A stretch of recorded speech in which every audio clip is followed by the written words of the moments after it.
আসসালামু আলাইকুম, নয়ন সততা সার্ভিসে আপনাকে স্বাগতম। এটি হচ্ছে phone note MI note 10 pro light. এটি হচ্ছে কার্ভ ডিসপ্লে। এই কার্ভ ডিসপ্লে ফোনের টাচ কাজ করতেছে না। এই ফোনটির যেহেতু টাচ কাজ করতেছে না, সেহেতু আমরা দেখতে পাচ্ছি যে আমার বাম হাতে বুড়ো আঙ্গুলের কাছে দেখেন যে এটি ফেটে গেছে বা এটি কালো হয়ে গেছে। এটি ফেটে গেছে বা কালো হয়েছে, অনেক জায়গায় কালো হয়ে গেছে। এটি উঠাতে গিয়ে দেখা যাচ্ছে যে হয়তো নষ্ট হতে পারে। এই ফোনগুলোর প্রাইস প্রায় 45-50, 1 লাখ 1.5 লাখও হতে পারে। সেক্ষেত্রে আপনার কাছে সার্ভিসিংয়ে নিয়ে আসলো, আপনার ডিসপ্লে চেঞ্জ করতে গিয়ে দেখা যাচ্ছে যে ক্যামেরা নষ্ট করে ফেলছেন, ওয়্যারলেস সাপোর্টটি নষ্ট করে ফেলছেন, এবং দেখা যাচ্ছে যে ফিঙ্গারপ্রিন্ট রেবন এগুলো আধারের সেগুলো নষ্ট করে ফেলছেন। সেক্ষেত্রে আপনাকে অবশ্যই জরিমানা দিতে হতে পারে। সেক্ষেত্রে এটি খোলার নিয়ম কি এবং কিভাবে খুলবেন, এই ফোনগুলো কিভাবে রিপেয়ার করবেন, আর দেখা যাচ্ছে যে মাদারবোর্ড কিভাবে রিপেয়ার করবেন, এগুলো আপনাকে স্টেপ বাই স্টেপ বলার চেষ্টা করব। ইনশাল্লাহ ভিডিওটি শুরু থেকে শেষ পর্যন্ত দেখুন। যে ফিঙ্গারপ্রিন্ট রয়েছে, ফিঙ্গারপ্রিন্ট পিছনের ডাকনাটি খুলতে গেলে কোনো প্রবলেম নেই। সামনেরটি আপনাদের এটি ওয়্যারলেস সাপোর্ট রয়েছে। ওয়্যারলেস সাপোর্ট, এই ওয়্যারলেস সাপোর্টটা যাতে কোনো কারণেই নষ্ট হয়ে না যায় সেক্ষেত্রে আপনাদেরকে বুঝতে হবে। অবশ্যই খুলতে গেলে পিছনে র্যাবন থাকবে, অনেক র্যাবন থেকে যায়। সেক্ষেত্রে আপনাকে আগে বুঝতে হবে যে র্যাবনগুলো কোন দিকে আছে বা কোন দিকে নেই, সেদিকে বুঝতে হবে। আমি এটাকে খুলে নিচ্ছি, নাটগুলো আমি ভিডিওটি ফাস্ট করে দিয়েছি। খোলার পর আপনাদেরকে ডিসপ্লেটি কিভাবে খুলবেন, ডিসপ্লেটি কিভাবে আপনারা উঠিয়ে নেবেন, ডিসপ্লে উঠানোর সময় ডিসপ্লের কোন সাইডে কোন জিনিসটি রয়েছে সেটি আমি আপনাদেরকে বলার চেষ্টা করব। আপনারা আগে খুলে পিছন দিয়ে খুলে দেখবেন যে ডিসপ্লে র্যাবনটি কোন দিকে রয়েছে। যেহেতু ডিসপ্লে র্যাবনটি আমাদের এক সাইডে রয়েছে, মাঝখানে রয়েছে, সেহেতু আমরা মাঝখান থেকে শুরু করবো না, এক কর্নার থেকে শুরু করবো। এটিকে অবশ্যই খোলার ক্ষেত্রে আপনার দেখা যাচ্ছে যে খোলার ক্ষেত্রে অবশ্যই ভেঙে যাচ্ছে বা অনেক প্রবলেম হচ্ছে। সেক্ষেত্রে আপনার একটু ধীরে ধীরে সময় নিয়ে খুলবেন। আমি অবশ্যই এটিকে বেশ সময় দিয়ে খুলতেছি, কারণ এটিকে যদি আপনারা সময় দিতে না পারেন সেক্ষেত্রে ডিসপ্লেটি দেখা যাচ্ছে যেহেতু যতটুকুই আছে ততটুকুই আপনারা রাখতে পারবেন না। কাস্টমার যেহেতু আমরা টাচের কাজ করবো, যেহেতু টাচ আমাদের কাজ করে না, সেক্ষেত্রে আমরা দেখবো যে আমরা টাচটি কাজ করা হয় কিনা। যদি টাচটি কাজ করে না হয় সেক্ষেত্রে আমরা চেঞ্জ করে দেবো।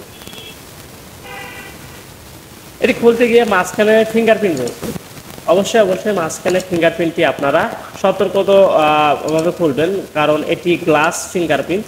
এই গ্লাস ফিঙ্গারপ্রিন্ট যদি কোনো কারণে এটিতে ভেঙে যায় বা কোনো একটি শক্ত জিনিস থেকে আপনারা এটি ভেঙে ফেলেন, সেক্ষেত্রে ফিঙ্গারপ্রিন্ট আর কাজ করবে না। তখন কাস্টমার আপনাকে বলবে যে ভাই আমার তো আগে ফিঙ্গারপ্রিন্ট কাজ করছিল, এখন কাজ করতেছে না।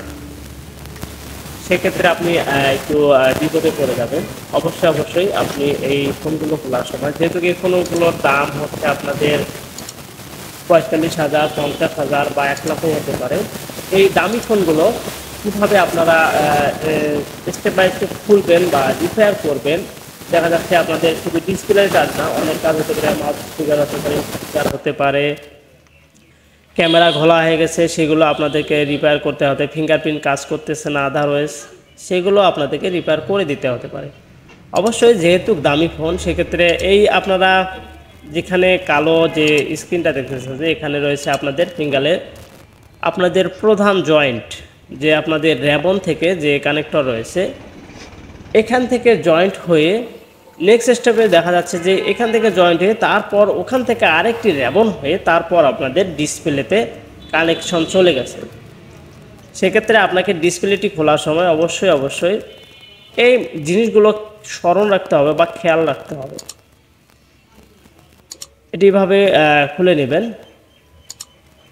যাতে কাস্টমারের কোনো ক্ষয়ক্ষতি নেই। এখানে আপনি দেখতে পাচ্ছেন এখানে প্রধান জয়েন্টটি হচ্ছে এখানে, আর পরে যে আপনি সাদা যে র্যাবনটি দেখতে পাচ্ছেন এই জয়েন্ট থেকে নেক্সট স্টেপের জয়েন্ট যে চলে গেছে সেটি হচ্ছে আপনাদের ডিসপ্লে এবং টাচ র্যাবন। এটি হচ্ছে অনেক নমনীয় র্যাবনটি, আপনারা এটি উঠিয়ে কাজ করতে পারবেন না। সেক্ষেত্রে এটিকে আপনারা ভালোভাবে দেখে শুনে কাজগুলো করবেন। আমি এখন এটিকে একটু লাগিয়ে দেখার চেষ্টা করব যে এটি আদৌ কতটুকু ঠিকঠাক রয়েছে কিনা।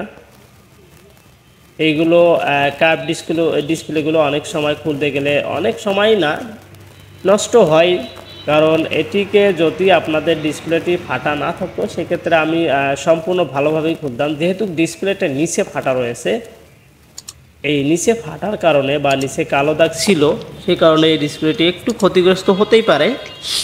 এটি কাস্টমারকে আপনারা বলে নেবেন, কাজ করার সময় অবশ্যই বলে নেবেন, কারণ বলে নিতেই হবে।